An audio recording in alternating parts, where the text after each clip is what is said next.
and live. Yo, what up, Knicks Nation? Welcome back to another Game of the Week preview. Had a little bit of time to relax after an infuriating Game 2, so, feeling a little refreshed, ready to go. And who better to join me to discuss Game 3 between the New York Knicks and the Detroit Pistons, heading over to Little Caesars Arena. Bryce Simon, you can find him over covering the Detroit Pistons for, oh my God, why am I, the thing just blanked out on me. Hold on one second. My bad. For Motor City Hoops, my guy, Bryce Simon. What's going on, man? How you doing? What's up, Alex, man? I'm a little nervous here. Like, you got this voice that is perfect for podcasting and radio, kind of like my co-host over on the Pistons Pulse, Omari Sankofa. And I'm always like, man, these dudes just sound different than me. So I'm happy to be here. Happy to talk some hoops. Pistons, Knicks, been a fun series so far. And Thursday night, we get some more of it. Yeah, man. I'm looking forward to this matchup again, man. Like I said, I had to take a step back after watching Game 2. I was a little too infuriated. If you checked into I know for people who checked into post-game live after Game 2, there was a lot of things we could talk about. Tom Thibodeau, Jalen Brunson, Karl-Anthony Towns, the lack of defense, the lack of offensive fluidity for this team. It was just all over the place. But not so much for your Detroit Pistons. But before we get to talking about Pistons basketball, as everyone in the chat, because we got a lot of Pistons fans coming through to this channel, trying to flood the chat, trying to invade, It is what it is, man. Well, I got to ask you first. Did you see anything different from Game 1 to Game 2, the way that the Pistons guarded or defended the Knicks? Yeah, I think one thing that always stands out to me with Detroit, I had two worries coming into the playoffs, Alex. One was defending stretch bigs. I think we'll probably talk about that whenever we talk about Karl-Anthony Towns at some point. And then the other was just general off-the-ball defense.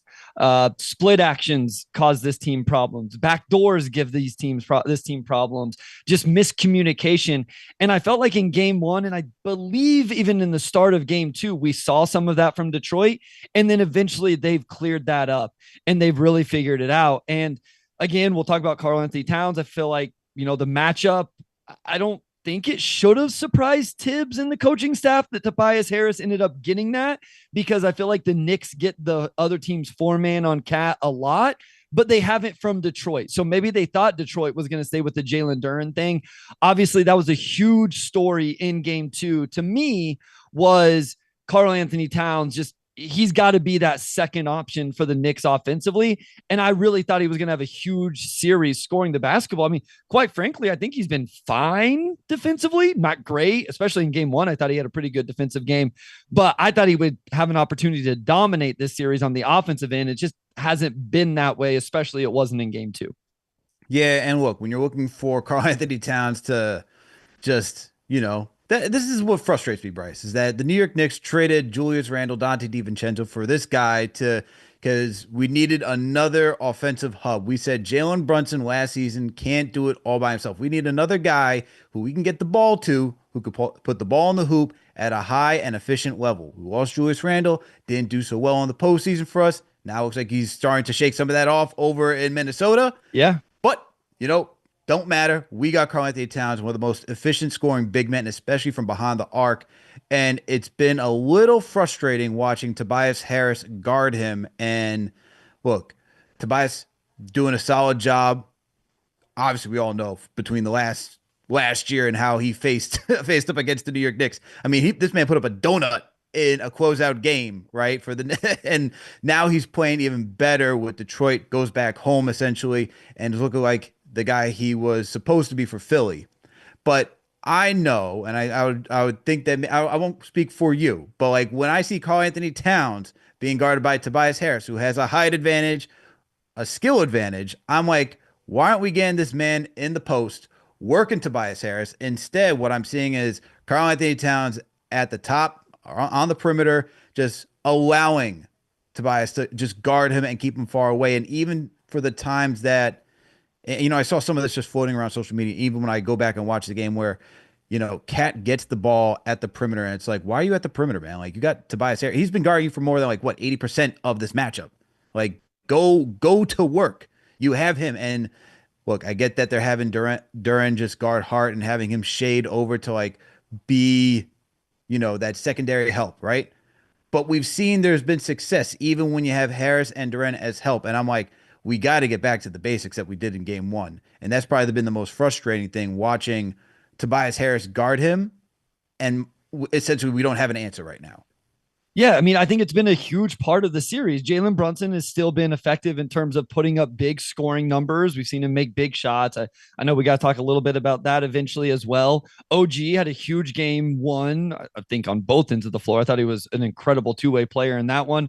Bridges went through a stretch. Like, we've seen other Knicks players, I guess is my point, make shots, and do different things. Maybe not all at the level you would want. It really is Towns. And I agree with this sentiment of like, hey, let's put him on the block. Let's let him attack Harris there. But I'm also like, stretch bigs have destroyed the Pistons all year, and Cat has only taken 5 threes in this series. Now, I know part of having Harris on him takes that away, but if he's one of the best shooting big men in this league, he's still got to get some of that. I just think there's got to be designed actions to get him more attempts in general, whether it's threes, whether it's post ups, whatever it is. But some of the offense has to run through him. It just seems like it's all Jalen Brunson, and he's incredible. He, right, clutch player of the year, right? Like, he just won the award tonight. Shout out him. Congrats, all of that. But to me, this series came down to one really important thing, which is why I picked the Knicks in 7 at the start. Was Detroit didn't have a second option offensively, and the Knicks did or do. And Karl-Anthony Towns has to be that. Karl-Anthony Towns has to be the third best player in this series. No questions asked. Cade and Jalen are going to be 1-2. I think we've seen that through 2 games. Cat has to unequivocally, if he's playing Tobias Harris straight up, that is advantage Detroit Pistons, because that's not the way it should be, with all due respect for Tobias and how he's playing right now and what he's meant to this team all season. Yeah, and look, I would hope that, part of the issue goes to Jalen Brunson as well to Tom Thibodeau and Karl-Anthony Towns himself. I mean, yes, look, everybody, all 3 of them are involved for this situation. I understand that Tom Thibodeau, and I've said it, has to be more involved from the sideline and getting these guys just aware of what is going on the court, right? As a player, sometimes you get a little lost in the sauce saying, hey, I'm going to be focusing on this. You don't get to see necessarily the full court from a coach's perspective and understand what's unfolding right in front of you. And that's where, when you call a timeout, you say, hey, this is what they're doing. Let's adjust. Let's try to get Karl-Anthony Towns the ball. Let's try to get Mikal Bridges the ball. I need Tom Thibodeau to do that. Won't go to the X's and O's of what I want to see from them, but I just need him to see him do that.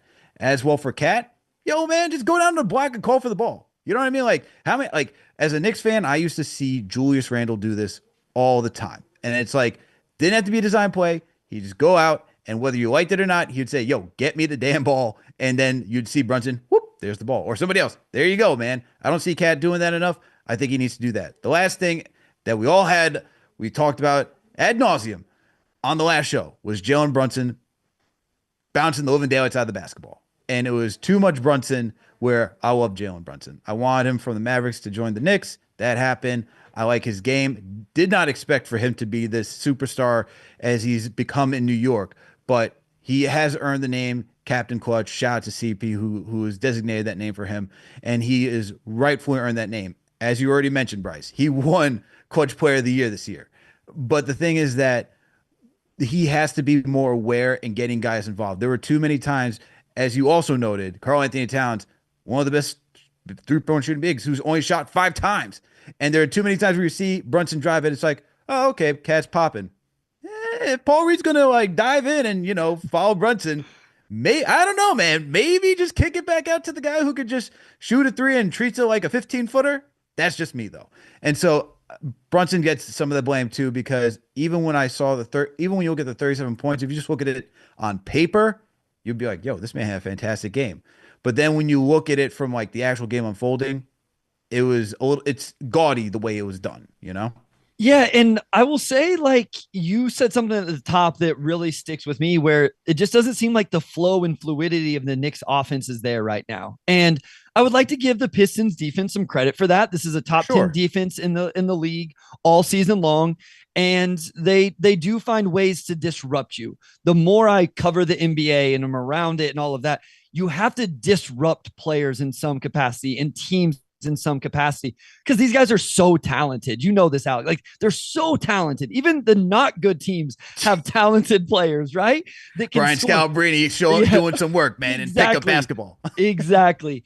And so it's like you have to disrupt them. And Detroit does a good job of that. I would like to talk about that whenever we go the other end of the floor, because I don't know that New York has done that to Detroit consistently on the offensive end. Be interested to get your thoughts on how they could do it moving forward.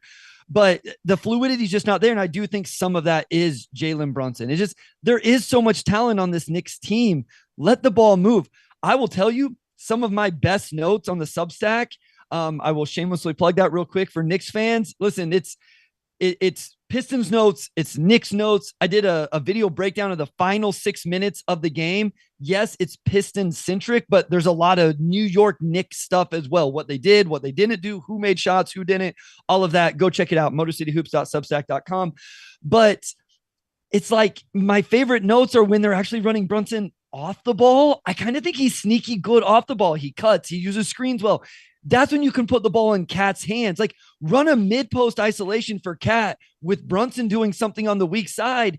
And then if they want to put 2 on Cat, Alex, well, now you have Jalen Brunson on the other side running off the screen, going to get open, create an advantage, make his life easier. Or if they want to go defend that action because it's Jalen freaking Brunson, now Cat can just play one-on-one, and you can see if Tobias can hold up in that situation. So I would like to see a little more of that, I guess. For sure. And we saw a lot of Brunson going against 2-3 defenders, which was the head scratching thing. It's like he's so good at making the read, and it's like, why are we going to this direction? Even if it wasn't Karl-Anthony Towns that should be found. It's like he did find Bridges late in the game, he right? did. For a 3. He did do all those things. He made the right plays when he at moments throughout this game. Did he do enough of it? Not in my opinion. I think he could do it better. We've seen him do it better at a higher level. So I'm expecting a bounce back in game 3. He doesn't have bad back-to-back games. So I'm expecting him to be better in game 3. Look for his teammates. I kind of feel like we're going to get the overcorrection, which I don't know if that's going to be great, but I feel like we're going to get the overcorrection for Karl-Anthony Towns. And I'm like, too much of something is never a good thing. So yeah. I hope it just balances out. But to your point, working Brunson off ball, that's something I said, I forget if it was like last season or even this season, where we talked about like, what's the next level for Brunson to get even higher and to like how good he is. And I think, not saying he will be Steph Curry, I'm not saying that at all, but what Steph Curry did is, he was so heavily reliant as the point guard when they won that first title, like the ball was always in his hands. As he got better, right, they started doing a little bit more things with him off ball, using Andre Iguodala, keeping Sean Livingston out there, so that way he could be used as that scorer, right? And to your point, I'd like to see Brunson do that. I think Mikal Bridges should be that guy that initiates offense, but we just haven't seen enough of that. So I don't expect a lot of that to happen.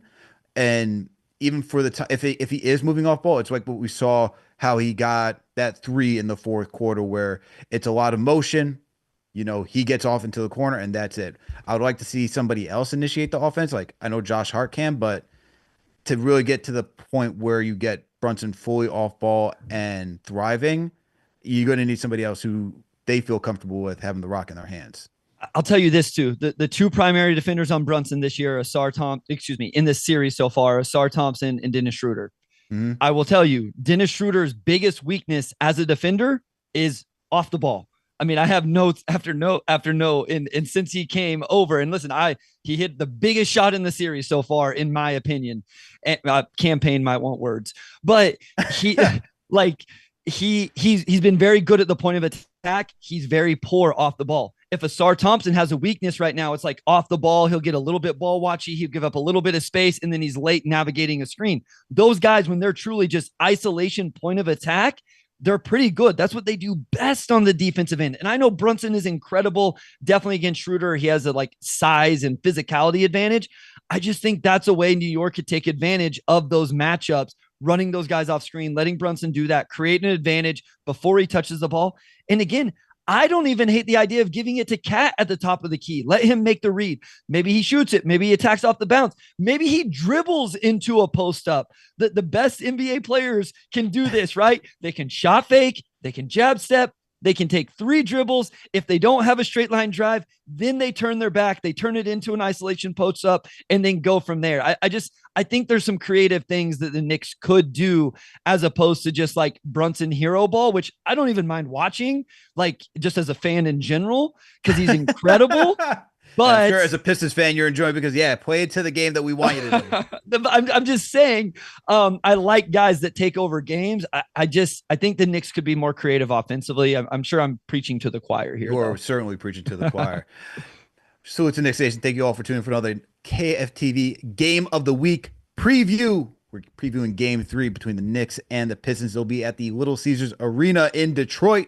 With me on the other side is my guy, Bryce Simon. He covers the Detroit Pistons for Motor City Hoops. Make sure to hit that thumbs up button for your boys. Make sure to subscribe to the channel if you haven't already done so. Make sure to stay tuned for our sponsor, Underdog Fantasy. I will plug the promo as usual for that one. All right. And shout out to, we got some KFTV channel members in here. We got Timothy Dantzler in here. We got my guy, the Chief Mod in Operation, TM in here. Shout out to you, TM. We got Flow174. We got Santana. We got Greg. Shout out to all you guys. And we got the regulars in here. I see KG7 with me as always. Let's go. All right, Bryce, let's get back to this. So look, when we're looking at this game and discussing and trying to break it down, you know, what did the Pistons, like, you know, defensively, as you mentioned, they're so good. They've been so good this series. You can't even throw shade at them, and they've been doing a good job, whether it's guarding Brunson, whether it's guarding Towns, stopping other guys. Like we saw game 2, like they would just dial. I mean, they legitimately held the Knicks to under 100 points. So when you do that in today's NBA, you got to tip the cap. Be like, that is a solid defense right there. But offensively, you know, it's Cade Cunningham, and they got to figure out who else is going to be. And so, you know, Tobias Harris, Malik Beasley, even Timmy in game 1, those guys were the heroes. Dennis Schroeder with 20 off the bench in game 2. Who is that guy that you're looking for this team to, like, you know, push this series to the distance? I don't know. Cade's got to continue to do what he's doing. And as I mentioned at the top, it was my biggest worry. It's why I couldn't get past like picking the Pistons in the series. I thought they would be competitive. I thought they would give the Knicks a great series, regardless of how many games it went.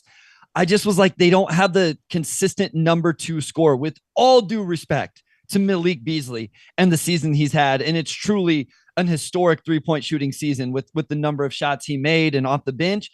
I think what they have to do is it has to be, okay, it's one game it's Schroeder, one game it's Malik, one game it's Tobias. If they're going to win 4 games in this series, I think each one of those guys is going to have quote unquote a game. And Cade has to be the dude in every single one of them.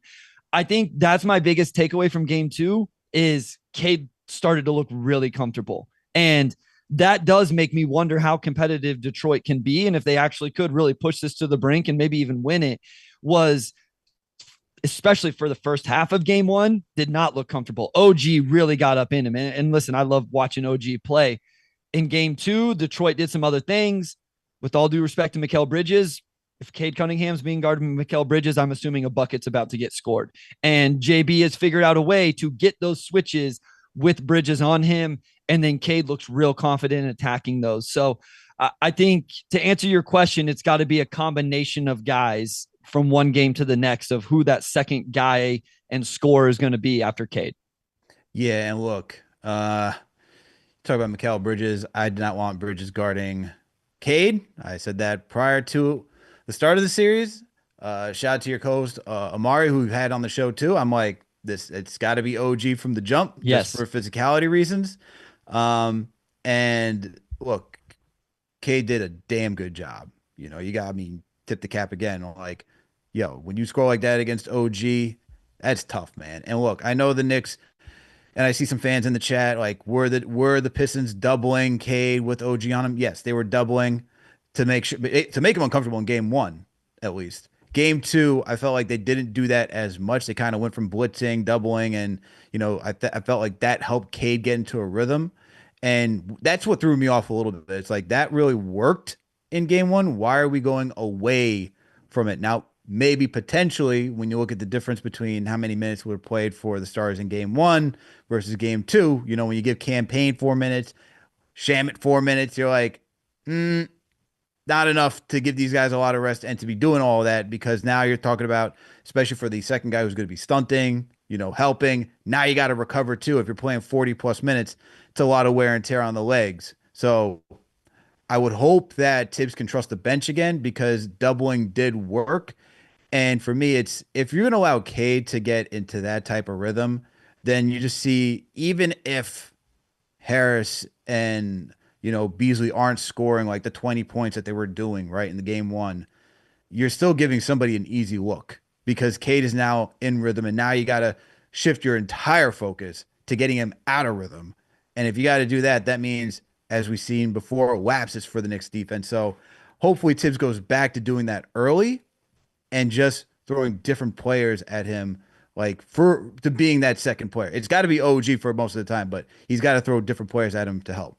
Well, I mean, I think the difference is one way or another, Cade's gravity is going to put your defense in rotation on a lot of possessions. He can either do it on his terms, where you don't put two on him and you're having to react to that, or the Knicks can do it on their terms, where they put two on him, knowing that they're going to have to make their rotations and their recoveries, and you kind of know where you're going to need to go in those situations.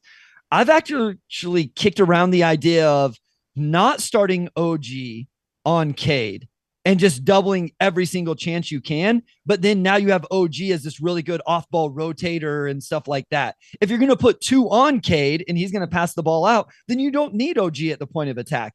And then maybe switch it up. Like first 6 minutes of the game, we're doubling him right away. That's what we're going to do. We're going to get the ball out of his hands. We're going to make Jalen Duren make decisions. We're going to make Assa Thompson make decisions.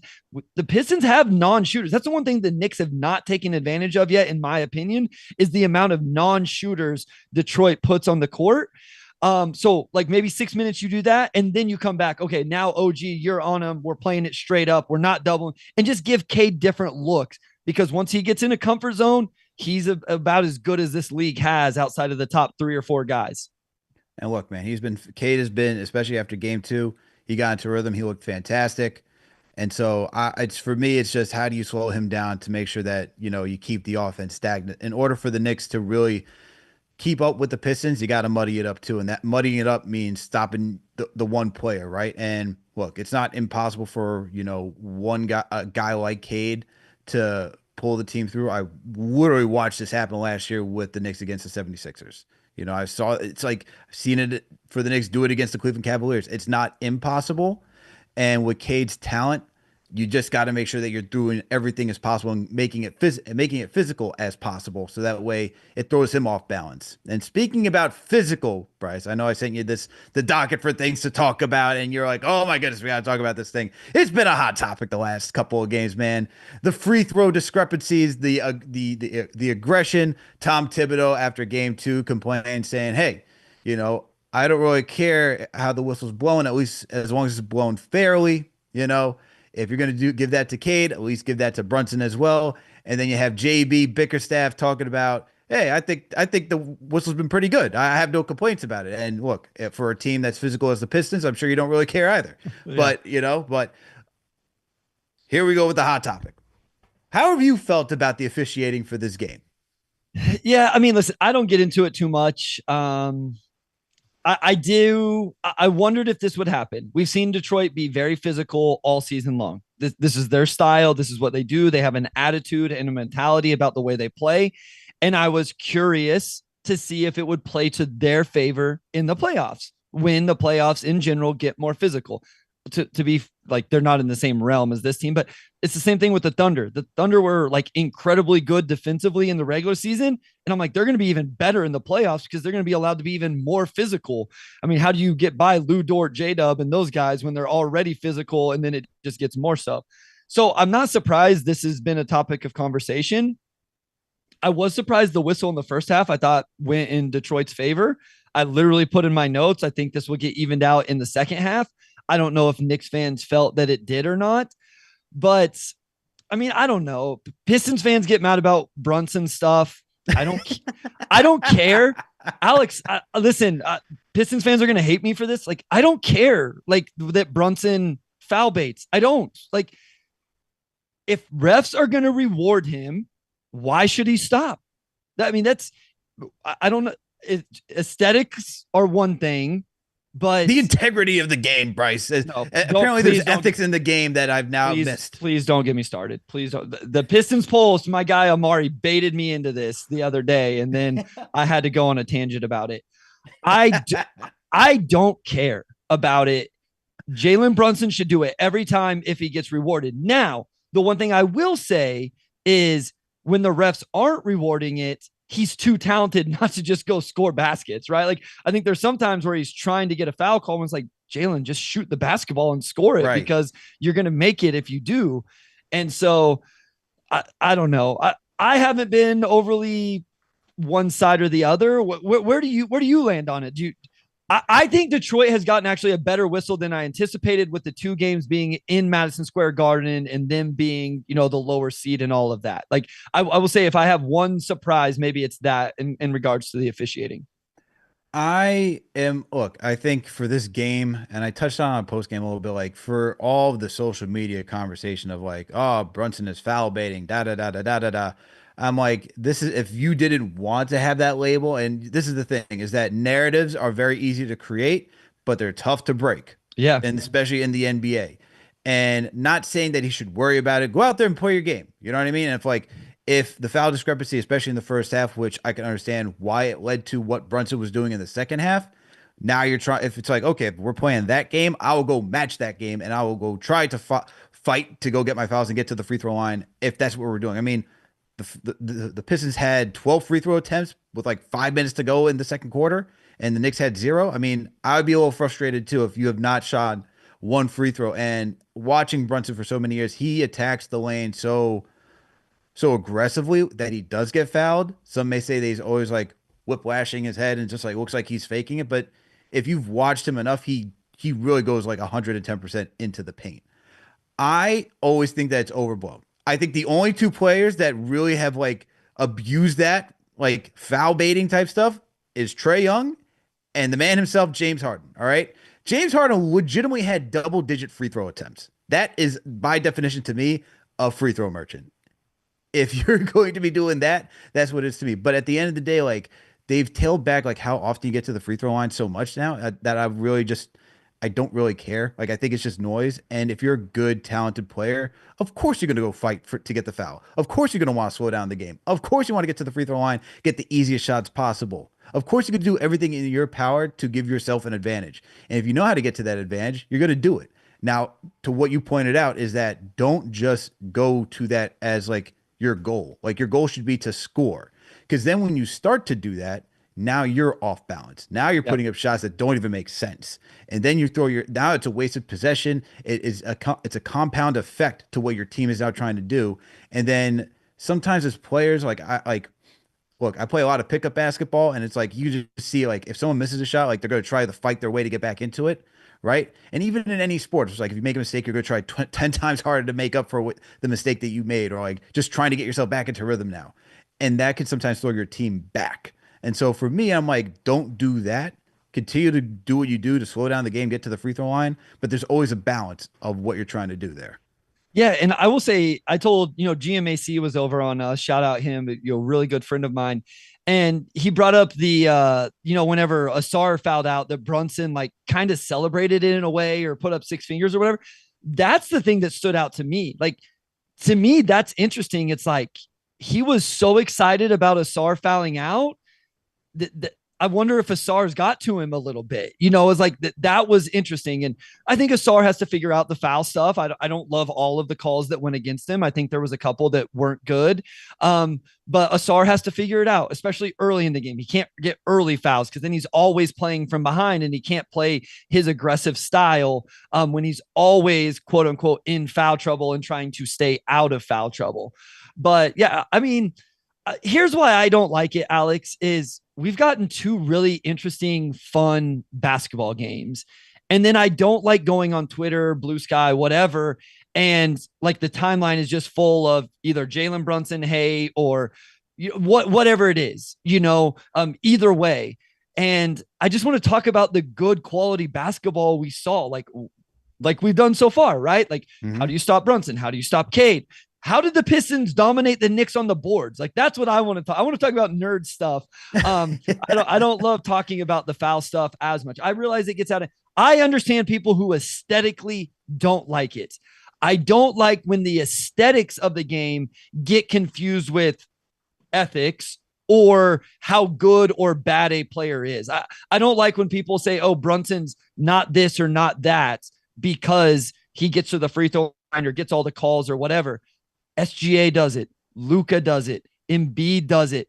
I'm naming like top 5, top 10 players in the NBA right now, and they don't do it. Like Cade doesn't do it for the most part, which I think Pistons fans like, and I'm cool with it. It's not a huge part of his game, Wait. but Pistons fans also get mad that he doesn't get to the free throw line. And I would think that if he did do it a little more and started getting the free throw line, I don't think people would be mad about that. So I don't know. It's never been a thing I've really cared that much about, I guess. Aesthetics are one thing. Production and winning basketball and doing it in the best way possible to you is a different conversation. Hey man, look, I'm looking at Cade's stats right now.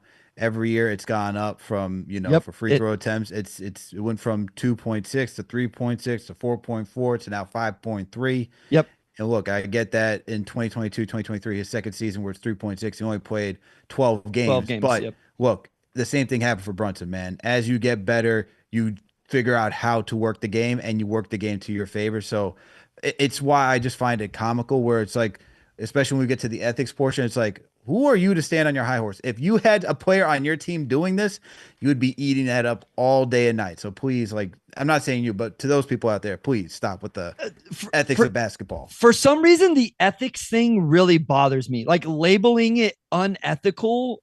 I don't know why. It really bugs me. It's one thing not to like it, to call players unethical for doing what they need to do and can do, and I don't know. It's literally just the label. It's just the term. If they called it something else, I think I'd be okay with it. I don't like that term for some reason. It truly, usually this stuff I could care less.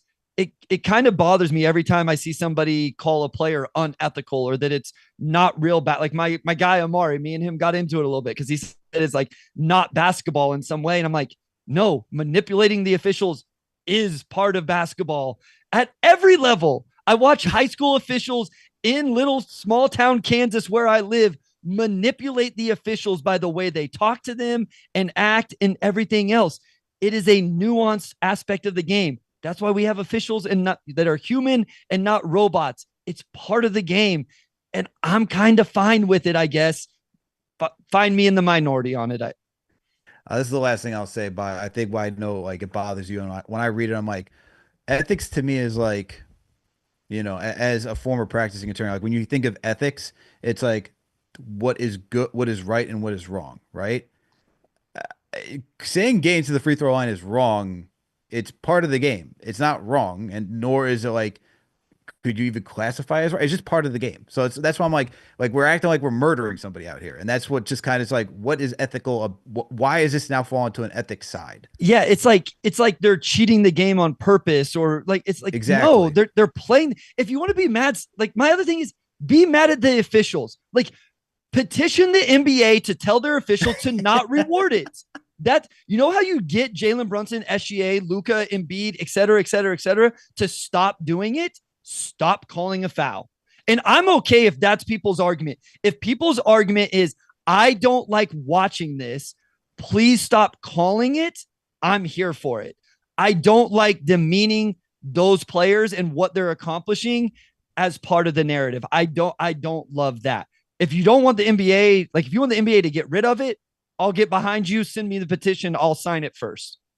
Salute to Knicks Nation. Thank you all for tuning for another KFTV Game of the Week preview. With me on the other side is my guy, Bryce Simon. He covers the Detroit Pistons for Motor City Hoops. Make sure to give him a follow. Make sure to support his content. He does great work.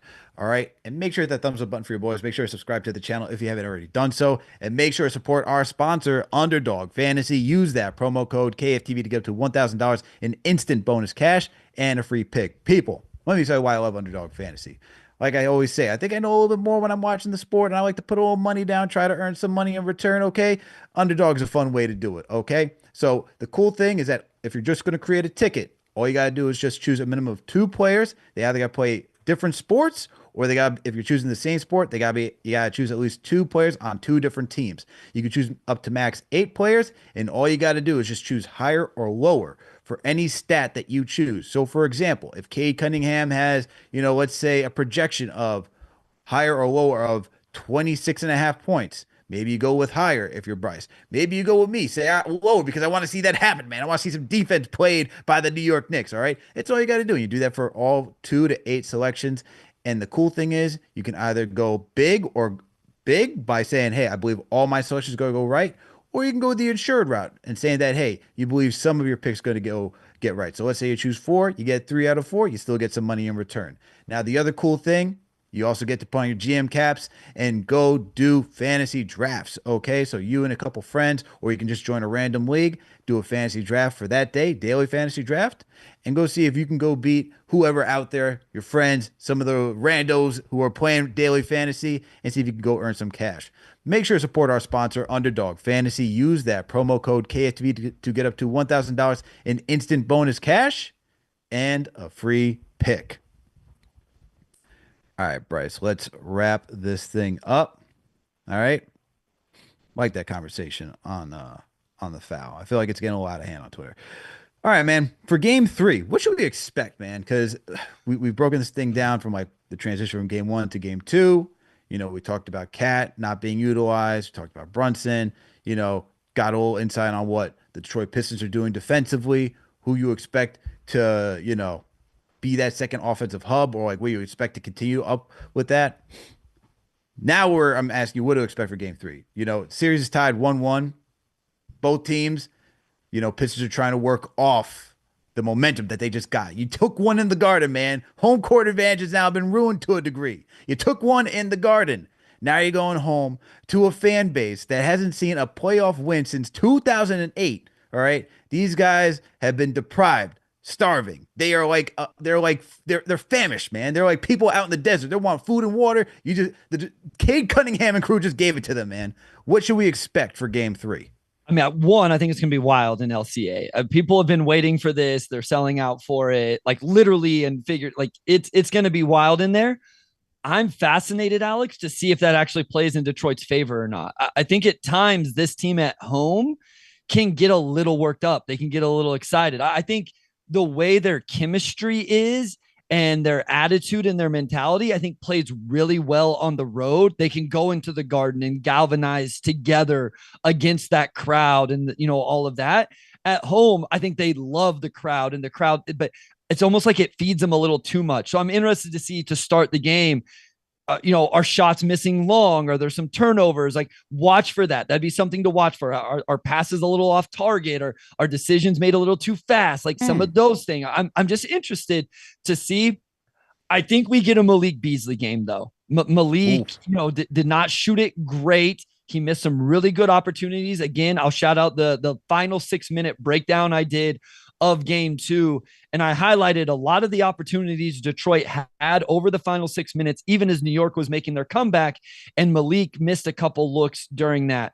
I think he's going to be due. He shot the ball so well all year long, coming off, I believe it was 1 of 8 or 2 of 8 from 3 in that game. So I think he's going to have a big game. I think Cade will settle in eventually. I'm interested to see how it goes at the start. Isaiah Stewart's, that's a huge part of the Detroit Pistons. He wasn't even there for game 2. And then I think the thing I'm looking for the most is where Assa Thompson, can he grow and learn from the first 2 games in terms of the foul trouble? The Pistons are better when he's on the floor. He causes havoc. He pushes pace in transition, all of that stuff.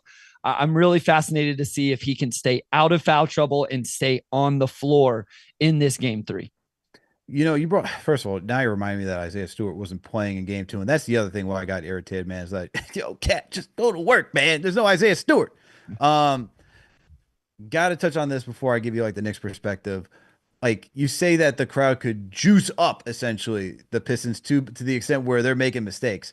I will go into that, man, because I don't think I gave that just sound. I don't think I've ever heard that one before. Yeah, no, it's just so I think this team, we looked it up the other day. They have the same record at home and on the road, and so I can't say they're a better road team, but in general, you would expect your home record to be better than your road record. And that's not the case with them. So I played college basketball for those watching that don't know. Division 1, small school in the Patriot League out in Washington D.C. Played up in New York a couple times, and but it's just like I remember being on a team that it was the same way. We would go on the road. We liked being on the road together. We were a lot of key team chemistry. We got along well, staying in a hotel, all of that stuff. And then we fed off the opponent's crowd, right? Like we liked it's one of those things. Would you rather juice up your home crowd or shush an opposing team's crowd? I would rather quiet the Garden than electric the LCA. Does that make sense? Like I would Mm-hmm. like that's my demeanor. I feel like that's a little bit of this team's mentality. We'd rather shut up everybody in Madison Square Garden than, as much as we love our Pistons fans, than to have LCA explode. I'm not saying they don't want to do that. I just wonder sometimes if that energy feeds them almost into a place that's a little bit, they can get excited, worked up, intense, all of that. If it just takes it a little bit over the top, I may be wrong here. Maybe they come out and they're very even killed. I just feel like they almost keep it better on the road than at home sometimes. Interesting. That's so fascinating. And like now that you mentioned, I kind of remember where the Knicks had a better road record than a home record. They felt more, and to that point where, you know, the intensity of MSG got to them, to a degree. Not overwhelming, but like to a degree where it's like you're scrutinized, like when you're in New York, right? Like you're Yeah, under a sure. microscope. And I think that's the difference of it, right? Like like the team gets scrutinized in New York, whereas Detroit, it's like, yo, we're hungry, just do it, man. Like we're here for you, baby. You know what I Yeah. mean? I think that's the different energy. And so for me, I think when I'm looking at it from the Knicks perspective, I said it earlier, I think there's going to be an overcorrection, which I think Cat will now get fed the ball 20 million times, and that's not necessarily the way it should go. Like, it's got to make sense, right? You don't want him, as Tibbs saying, like, you don't want him to force up shots against 2, 3 defenders. That doesn't make any sense. But part of me feels like they're going to try to force feed him a little bit just to get him going, which is, I'm curious to see how that works out. For me, it's, as I said earlier, like, I want to see this team go back to doubling Cade. I wasn't really a fan of Josh Hart guarding Cade. Like I know Hart is strong, but I think OG is the best option. And I don't know, man. There's even discussions about like what I need from Josh Hart too. But that is what I want to see defensively. And I guess from an offensive standpoint, look, the Knicks lost the rebounding battle, and like they were demolished in game 2. I need more Mitchell Robinson out there instead of Josh Hart. Like he is our best offensive rebounder. I need him out there grabbing boards and giving this team second chance opportunities just to keep up with what the Pistons are doing. And then I think if you want to get Cat involved, it's been a big talking point throughout the regular season. You're going to need a shooter out there instead of Josh Hart, especially if he's going to be reluctant to shoot threes. And what's sad is that he was doing such a great job at the beginning of the season, knocking down threes. And then it's like he had the jumper's knee, and then the season wore on, and now it kind of shifted where he's not as confident anymore. And now he's kind of second guessing himself while he's out there and just driving, pump faking, driving, which is like what he tends to fall back to. And if that's going to happen, just put Deuce McBride in there. Like go get a guy who's willing to shoot threes and truly space it out. If you want to get Cat into like single coverage, that's why I'm looking for the change. Hopefully Tibbs does some of those things to balance it out, to get the offensive boards and just knowing when to switch it up. Game 1, he impressed me because to have campaign in that fourth quarter over Mikal Bridges, I'm like, wow, you did the thing that you typically don't do. You let the hot hand stay out there, I should say. And so I just hope for Tibbs to go back to like that type of creativity as we already saw him do in game 1. Game 2, not so great. Hopefully he does that in game 3. So those are the changes I'm looking for, man, in the series. I'm just interested to see how much too big lineup we get. It's been an interesting one for the Knicks. I think it makes for some interesting matchups. And I wonder if Mitchell Robinson in the ball screen actions could be a little bit, it'd be a little bit different, right? Like defensively and give Cade a different look. And then of course on the boards. And I just want to shout out real quick. Cade Cunningham and Tobias Harris were a huge part of why Detroit dominated the boards in that game. Cade doesn't always get enough credit for his all-around game, so I like to mention that. Both of those guys had double-digit defensive rebounds. They weren't like offensive rebounding 4 or 5, like it was double digit defensive boards. And that's how you keep New York off the offensive boards. Obviously Robinson still made an impact, but I'm always interested going into the games. Like how much will Tibbs go to the 2 big lineup? And then how does Detroit counter it? And how do the matchups work whenever they do go to it? For sure, Bryce, for sure.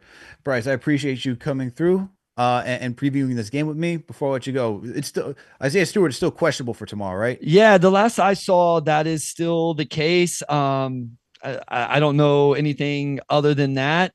So I know he's an important part of this team. I will say the Paul Reed minutes can be interesting. Oh, I know. He was on the Sixers last year. I know. Yeah. So it's sometimes he gives, sometimes he got us takes this away. time. He was a fascinating plus 13 in his 11 minutes in game 2. I'm not a single game plus minus guy, but he gave us the full realm of Paul Reed outside of the mid-range jumper that we usually get. Usually we get a leave the floor by about an inch mid-range jump shot, and he didn't get a chance to do that in game 2. So if he plays in game 3, New York Knicks fans expect a Paul Reed mid-range jumper. Don't be surprised. All right, Bryce, appreciate you coming through. Please let the listeners know where they can find you and any work you got up and coming we should be on the lookout for. Yeah, appreciate it. At Motor City Hoops on Twitter, on Blue Sky. Again, the Motor City Hoops Substack, motorcityhoops.substack.com. Check it out, guys. Even if you don't want to subscribe, just check it out the day after games. I'll have it's just this, it's not full paragraph form, guys. It's just notes. It's my bullet points as I watch the game. And I have plenty on the Knicks, end of game situations, all sorts of stuff. Go check it out. If you don't like it, cool. But if you do, check it out. Maybe subscribe at least through the playoffs. The Pistons Pulse podcast, if you want that throughout the rest of the series, and then Game Theory podcast with Sam Bassini. Sounds like I'll be going live later tonight, actually, and throughout all of the playoffs. So check us out over there. Appreciate you guys. Obviously, you guys do tremendous work. Won't lie, whenever the series started, I think CP tweeted out, who should we bring on? And somebody shouted my name or something. I was like, man, that would be legit if they asked. So when I got your text and your call today, I was very honored and very appreciative that you guys asked me to join you. Of course, Bryce, I know you do phenomenal work. As I mentioned, we had Omari on the show. Yep. You guys do the damn thing, man. You guys do great coverage of the Detroit Pistons. And I can tell you right now, you're getting flowers in here from the Knicks fan base. So shout out to you, Bryce. Thank you. Appreciate you coming through. Make sure to give Bryce a follow, man. Bryce does great work. Look, man, former Hooper himself, D1 player. All right, so he knows what he's talking about. He's not out here just throwing random stuff out there, okay, throwing stuff at the wall. So make sure to give this man his flowers. Make sure to give this man his support. And look, Knicks Nation is all about NBA basketball. So I know that they tap into, look, I got people in my comment section saying, hey, yo, go get this guy over from Piston, part of Pistons World. I'm like, oh, wow, okay, man. Hey, you all watch everything? Hey, cool. I need to know. But Bryce, appreciate you coming on. Appreciate you dissecting this game. Knicks Nation, I know we got Pistons Nation in here too. Make sure to hit that thumbs up button for your boys. Make sure to subscribe to the channel if you haven't already done so. Make sure to support our sponsor, Underdog Fantasy. Use that promo code KFTV to get up to $1,000 in instant bonus cash and a free pick. And also, guess what's happening tomorrow? You guessed it. The KFTV watch party is going down again at the Amesworth, all right, in Midtown at 45 East 33rd Street. All right, so make sure to get your tickets from KnicksFanTV.com. All right, make sure to go over there. Happy hour as always. Make sure to be on time starting. Well, see, I think the game starts at 7, so make sure to get there. 5. There you go. Producer CP coming out of nowhere. There we go, people. CP telling us to go get there at 5. All right, so make sure to go over there. Go support the Orange and Blue as they take on the Detroit Pistons at Little Caesars Arena, or as they call LCA. All right, and make sure to go subscribe to our newsletter. That's you stay up to date, get everything, articles, watch parties, merch, all those things. So make sure to go subscribe there. Appreciate you all for tuning in once again. We'll catch you later.